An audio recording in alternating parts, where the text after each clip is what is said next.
Thanks for coming in this morning. We'll wait about one more minute before we get started. Good morning, Yvonne.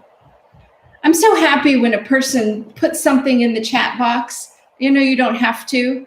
It's your decision, but it lets me know that this is actually working. And it makes me feel great. So thank you. For our practice today, you might like to have 2 blocks, a blanket maybe. We'll be doing some classics today. Today, on Tuesday, June 8th, I did confirm that it is June 8th. We are calling it classic. Good morning, Jane.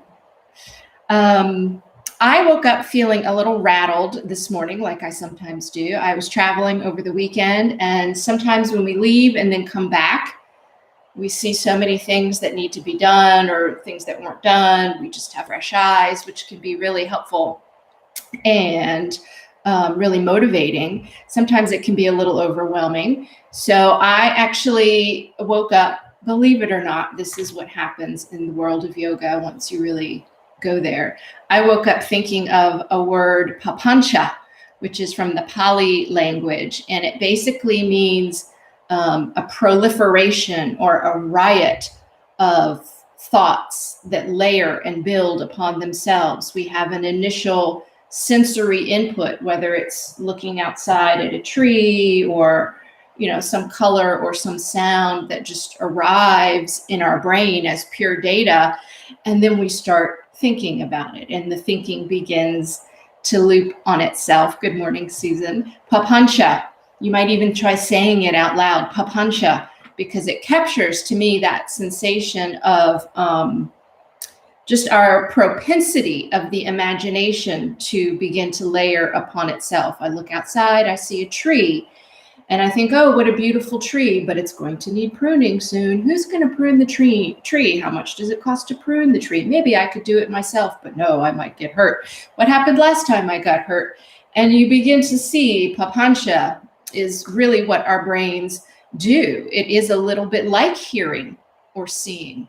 It's a natural function. It's something that we were designed to do. So when I chose to keep it classic or call it classic this morning, it was my effort to come back to what I know and revisit some things that might keep me grounded. So my invitation to you today is call it classic. And we will be starting in table or child pose with the blocks at the front of the mat. You can see mine are set up. If you use those for a flow, for a Surya Namaskar or sun salutation, you might have those nearby. I don't have the blanket set up because if we use it, we'll use it towards the end. And the other thing I noticed when I got ready for our time together was that sometimes in visiting things that we call classic, it brings home to us little things that we may have forgotten. So in the same way that I traveled and came home and saw a lot of things with fresh eyes, either things that I wanted to do, felt I needed to do, or things that I could even let go, coming back to our classic practice can be a really nice way to check in with the physical body and with the heart and with the spirit. So my invitation again is to call it classic and include the little bits and pieces that may have become unfamiliar or maybe that aren't classic to you at all. You always have permission to change something that I have offered. And in case I haven't mentioned it, my name is Christine Clardy, and we are here with the Sun and Moon Yoga Studio in Northern Virginia. Every Monday through Friday, as well as a meditation on Sunday at 10 a.m. for about 30 minutes. So with that said, I will meet you on the mat in table, or if you prefer something a little more grounding in the morning, you might choose child, or you might choose a table with your elbows where your hands would normally be Hands come to prayer position, and I actually bring the elbows in a little bit closer and rest the forehead on the knuckles of the thumb. So we'll take our grounding breath in whatever table-like position makes sense to you. Maybe you are in a table feeling the gentle movement of cat and cow, but riveting the attention on the breath. Maybe in this alternative prayer position, or again, perhaps in a child's pose, if that's the way that you feel called this morning. All of these are classic, starting close to the ground. Feel the breath come in, let it go completely. If you haven't done so already, sigh it out with an audible HA. Allow the next breath to flow in to all the nooks and crannies. Breathe out completely again. And a third time. Breathe in. Feel the back ribs inflate, perhaps press down into the elbows or the hands a little bit more. Keep the neck long and supple.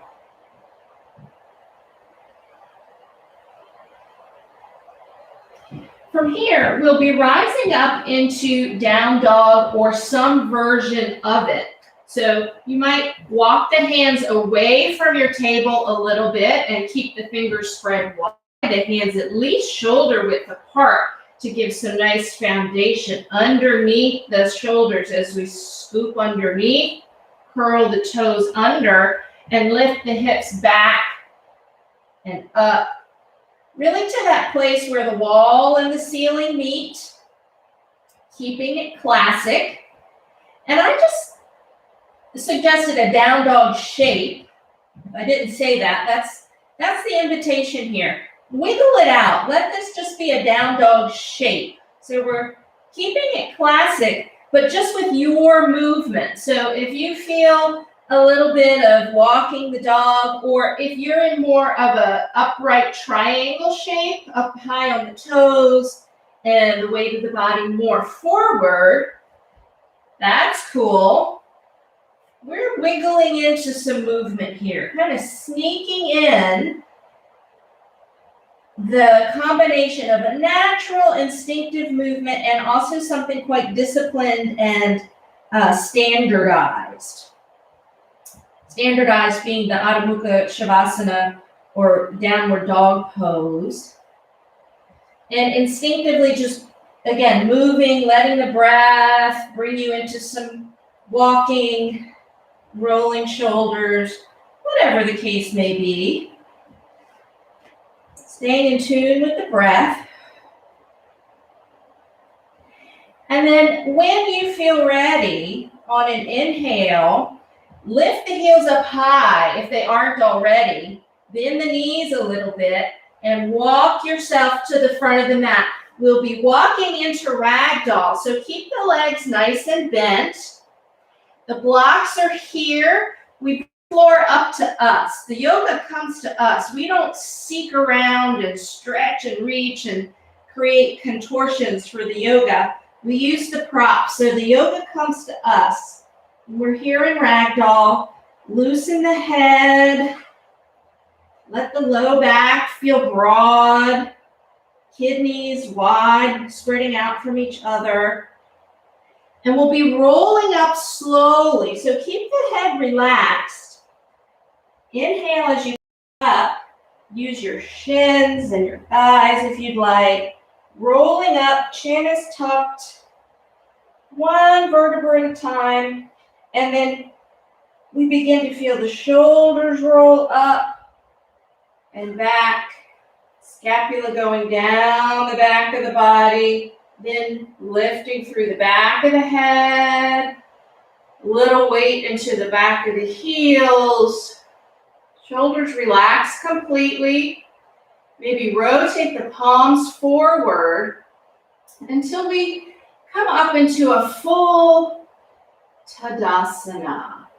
Feel the toes wide now. A little perk up of the thighs, so you might feel the kneecaps jump up just a bit. A little tone in the belly. And we'll begin a very gentle sun salutation with an inhale and the arms reaching up overhead. The palms may or may not touch each other. It's completely up to you. Exhale to fold. Bend the knees if you'd like. Land on the blocks or the mat if you'd like. And then we inhale halfway up with a flat back and a toned belly. Again, using the blocks as a support if you'd like. Exhale, coming down and stepping all the way back to some version of plank. Either a full-on plank or a plank on your knees. We'll meet up together here with an inhale. And then use the exhale to pull the navel in toward the spine and lower yourself down. Inhale into some form of low cobra or low heart opener with the gaze just a few feet in front of the mat. And then exhale to send your hips to the back of the mat, again in some form of down dog or child, whatever the case may be.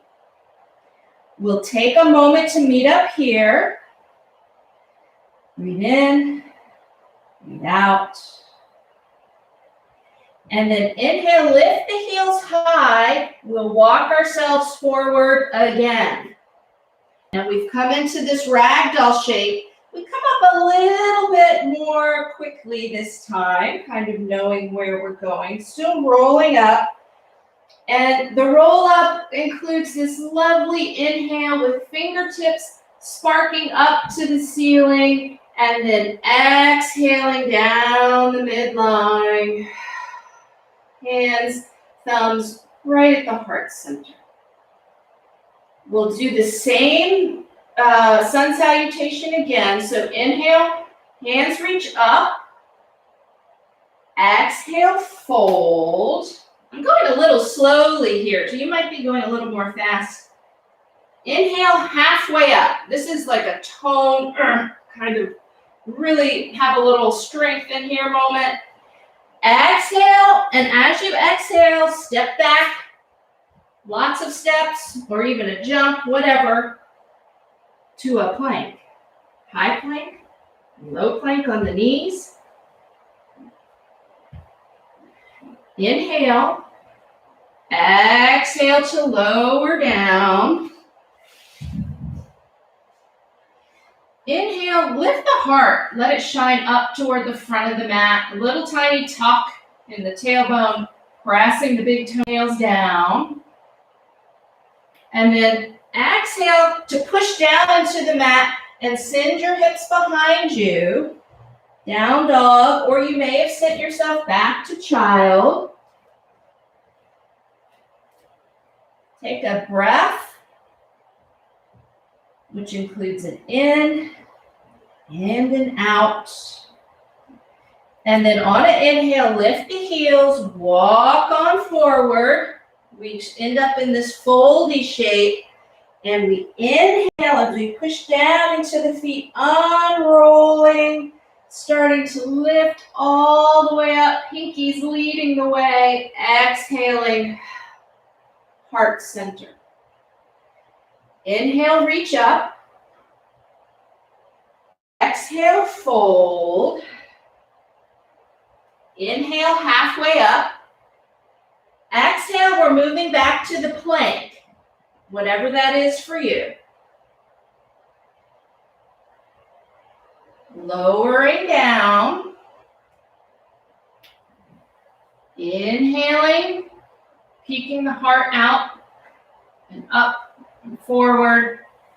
And then on an exhale, which is where we tend to have a little bit more muscular strength, pushing back to down dog, or maybe you push back to, again, this sort of kundalini triangle or a child. We'll catch up to ourselves here with a breath cycle in and out. Press the floor away from you. And then inhale, lift the heels, tiptoe forward. Maybe that's just one big, huge hop for you. That would be really awesome. Inhale, come up, feeling the shoulders roll, heart shining. And then pull everything you might need for your Tuesday right into heart center. And one more time. That will make 4 Surya Namaskar 8s, which is a really nice way to start the day. Classic. I like to think of it as 1 for each direction. Inhale, halfway up. Exhale, stepping back or jumping back, high plank, low plank. And then lowering down on an exhale, pulling the navel in. Inhaling, tiny baby cobra. Maybe your cobra is big with a huge hood, like an actual cobra. Exhale, send the hips up and back and away. Press the floor away from you. We resettle here in down dog with an inhale and an exhale. And then use an inhale. Fill the bottom of the lungs, those back low ribs. Walk yourself forward. Should be nice and easy. Knees bent. And then again, recruiting strength in the legs. Press down in order to roll up. Lift up. Inhale. Exhale. Heart center. This time we'll do a Surya Namaskar B, which is also classic, but has some additions. So if it's new for you, it might not be classic yet. Inhale, bring yourself into a lightning pose, a chair pose. So the feet are about hip distance apart. Weight of your bum is back. Arms reach up. And if that doesn't make you happy, let your hands be right on your hips. Feel the outer thighs magnetize in toward the inner thighs and the inner thighs magnetize toward each other. Inhale, and then exhale to fold. Inhale, halfway up. And we're back to plank like we were before. Lower down, thighs, bellies, heart. Inhale, cobra, up dog, whichever. And then exhale to push back to down dog. We'll only be here long enough for you to feel like you are in down dog. Hands, feet, hips, pressing away. This time when you inhale and lift the heels, step your right foot forward. Let the left foot come in contact with the mat in order to come up for warrior 1. And we'll meet in warrior 1. Find the breath. Perhaps this right hip crease comes back to the back of the mat just a bit. Notice the way that might open up the left front hip a little bit more.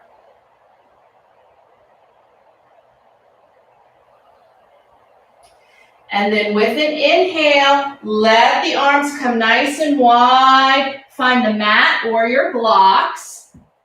And the right foot now comes back to the back of the mat in plank. And we lower down again. Inhale, cobra, up dog. Exhale, push back.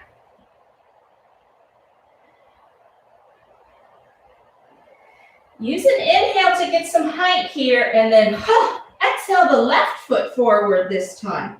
The right foot comes back on 45 degrees, and we use our own leg, if we like, to come up for warrior 1. Let's reconvene here in warrior 1. Might be really different on this side, y'all, so check it out.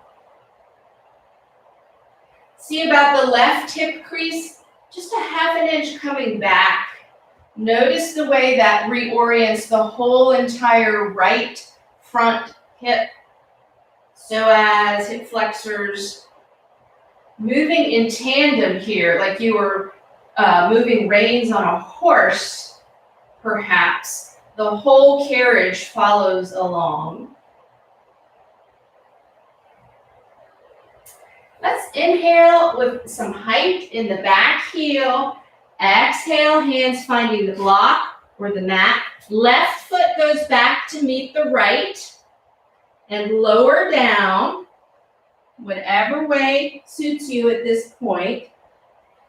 Inhale, cobra, dog. Exhale, pushing back. Take a breath here.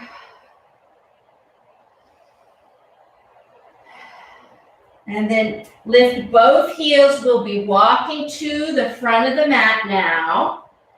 Walking ourselves into this fold. And then inhale halfway up. Exhale back to chair. Aha. I often forget that. That's why I kind of like visiting these classic things. There are these little details keeping me focused. Back to chair pose here. And then press down into the feet. Inhale, reaching the fingertips up and scooping everything from underneath. Exhale, heart center. Palms find each other. Let the head bow to the heart for just a moment here. Pause to assess how all that movement has affected you today. And then go ahead and bring hands onto the hips and step the right foot back and pivot everything to face the long edge of the mat. It was my right foot. If you need to pick a different foot so that you can face the video screen, then pick a different foot. We're just facing the long edge of the mat right now. Inhale, arms up overhead. Exhale, bend the knees and give yourself a nice big hug. Scooping the tailbone in, letting the chin tuck in. Exhale, hug it in. We have a wide stance, reaching through the fingertips, letting the spine flex and extend a few times. And if you have an arm that's shy, let's make sure that one gets on top for the top part of the hug here. And then we'll relax, release, let it go. You'll turn the legs a little bit closer in and then zoop, jump yourself together. We'll be taking a tree pose now. So kind of loosen everything up. Whoop, whoop, whoop. We did some of this. Now, let's find a tree. Heel toe, pick a foundational leg. Mine is going to be my left leg. Lift the other heel, rotate that leg outward, and then let the inside sole of the bent knee, left foot, come onto the shin or the inner thigh or the ankle. Toe can be on the mat or lifted, whatever you'd like. Hands to heart center. Tree pose.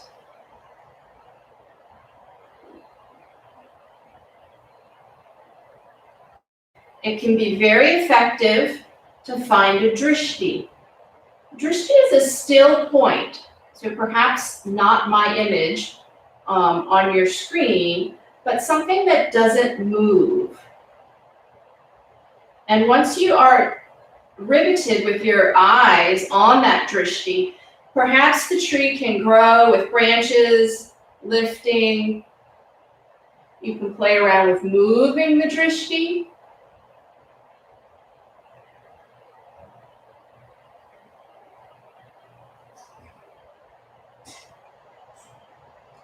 And to come out of this, you're welcome to stay with stillness and strength in your tree pose. We could also try bringing hands to hips, flexing the foot of the bent knee, bending the standing knee, and coming into a standing figure 4 pose here. Bend the standing knee as much as you can. Sink down as little or as deeply as you like.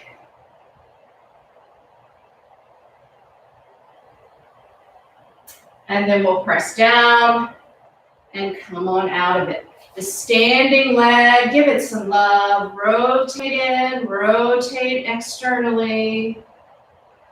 Shake it off again. Heel toe it out. And the other leg now is foundational. So let the standing hip come underneath the same shoulder. Bring it in. Press it down, rooting down through the ball of the foot, pinky toe ball of the foot, and the heel. The other leg, heel up, rotate it out, and then let that inner sole glue itself somewhere along the inner line of the standing leg. And we'll try tree pose on the other side. Again, might be real different. Classic drishti. A drishti itself is like a tiny, tiny, tiny little revisitation. Because as our feet are taking in all this neurological information, we have narrowed the gaze, narrowed the focus to this one non-moving object. It's like the rock in the stream that we can look at, even when the river's rushing by in all its different forms and variations based on storms and snowmelt. Drishti's there. Classic. Standing the test of time. You might have already begun adding or taking away from the tree with branches. And then finally, if you'd like to experiment here, bring the ankle onto the standing thigh. Bend that leg as much as you'd like. My drishti comes way down. Yours might do the same. I don't know. Just be aware of what's helpful for you. And all the wiggles and the wobbles and the falling, that's the strengthening piece. So our goal is not to stay static, but feel the oscillation of the shape. Know where the drishti is. We know where the rock in the river is. We can play around a little and always come right back to it when we need to. And that might mean changing the shape, bringing that foot down, and letting it go. Roll that standing supporting leg externally, internally. Good. Go ahead and stand now, feet about hip distance apart, knees gently bent. And I'd like you to take your arms behind you so that elbows and hands find each other. Bend the knees and let the tailbone be heavy here. You might even experiment with pulling the navel in just a bit toward the lumbar curve, not flattening out that lumbar curve, but just pull the navel in toward it. And notice the way that encourages the tailbone to get just a little heavier. Exhale. Maybe the shoulders travel away from the ears a little more. Or the shoulder blades travel lower, down the back a little more. If that induces you to change the shape in the back from holding elbows to a reverse namaste, because that just feels like it's calling to you. That's the next flow of the river, as it were. Then you may do that. Otherwise, notice what arm is on top of your grasp here. And keep that in mind as you let the arms release. Reach out to the side. Rotate the arms forward, internal rotation of the arms, and take the same shape but with the other arm on top. So we are definitely giving both sides some equal opportunity here. Again, lower half of the body, let gravity take it away. And as you exhale, platform of your diaphragm engages, crown of the head stays lifted, collarbones wide.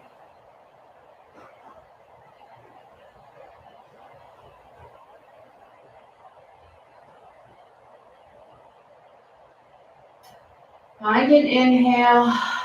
Exhale, let the arms go. Go ahead and give them a shake. And from here, I'm going to come into candlestick. So I just like bringing everything, zoop, right up the midline from the big toes to the ankles, bringing everything as close as I can in together. Hands at heart center, thumbs pressing gently into the sternum and head bowing to the heart. Maybe this is the only time of the day where I'm really going to let my heart center be 100% in charge. Everything glowing and radiating from the center of my heart. I know I have that brain up there. It's going to be doing a lot of work later. At this point in the practice, you may choose more standing postures. You may come down for Shavasana, or reclined pose, stretched out, just resting. Perhaps there's a mindfulness practice that you enjoy. Whatever the case may be, I'm really, really grateful. I feel blessed and lucky to be here with you today. Thank you for your practice. Namaste. The light in me does bow to the light in you.